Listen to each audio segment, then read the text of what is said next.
pasca pelaksanaan sidang Komisi Kode Etik yang dipimpin oleh Kabid Propam langsung terkait dengan saudara Akhirudin Hasibuan. Teman-teman sekalian, tadi saya sampaikan permohonan maaf saya kepada ibu dan bapak serta keluarga Ken yang terkait dengan perilaku anggota saya yang tidak sepantasnya dan tidak sewajarnya. Sebagai anggota Polri, maka kita sudah diatur. Ada ketentuan dan peraturan undang-undang yang mengikat setiap anggota Polri bagaimana dia berperan, berperilaku dan bertindak. Dan apabila itu dilakukan pelanggaran terhadap salah satu itu, maka tentu sanksinya cukup berat. Sanksi yang pertama adalah tentu sebagaimana aturan yang berlaku di tubuh organisasi Polri adalah disiplin dan kode etik. Kode etik itu adalah pelanggaran terhadap kode etik profesi Polri yang tidak boleh dilakukan setiap anggota insan Polri dalam segala hal, baik dia sebagai anggota Polri pada saat bertugas maupun pada saat di luar jam tugas. Dan terkait dengan masalah saudara Akhirudin Hasibuan, sebagai bentuk komitmen pimpinan dan komitmen kita, saya pribadi selaku Kapolda, saya tidak ingin ada anggota yang melakukan pelanggaran seperti apa yang sudah kita ketahui bersama. Maka proses hukum kode etik kita proses, saya minta dipercepat dan harus dituntaskan segera sebagai bentuk komitmen saya pimpinan Polri bahwa ini bukanlah perbuatan yang dilakukan untuk anggota Polri, untuk organisasi Polri, tapi dilakukan oleh pribadi. Oleh sebab itu, perbuatan pribadi harus dipertanggungjawabkan. Dan hari ini, sebagaimana teman-teman ketahui, sudah dilaksanakan sidang Komisi Kode Etik. Dari pemeriksaan dan hasil sidang tadi disaksikan secara transparan oleh keluarga Ken, saksi-saksi, termasuk juga menghadirkan secara virtual saudara Ken yang kebetulan berada di luar negeri. Di mana Bu? Manchester. Saya minta sidangnya harus dilaksanakan dan dihadiri langsung ya Pak pengacara Bu. Itu dan kita komisi sidang mendengarkan penjelasan saudara Ken dan saksi-saksi lainnya. Berdasarkan apa yang sudah didengar oleh majelis sidang Komisi Kode Etik, maka tadi sudah diputuskan terkait dengan perilaku saudara AH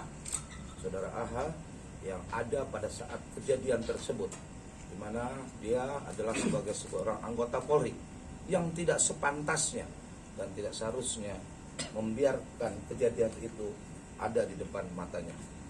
Ya, dia seharusnya harus bisa menyelesaikan dan mampu melerai kejadian tersebut. Tapi dari fakta dan pemeriksaan dari Komisi Sidang Kode Etik melihat tidak dilakukan apa yang seharusnya dan sepantasnya dilakukan.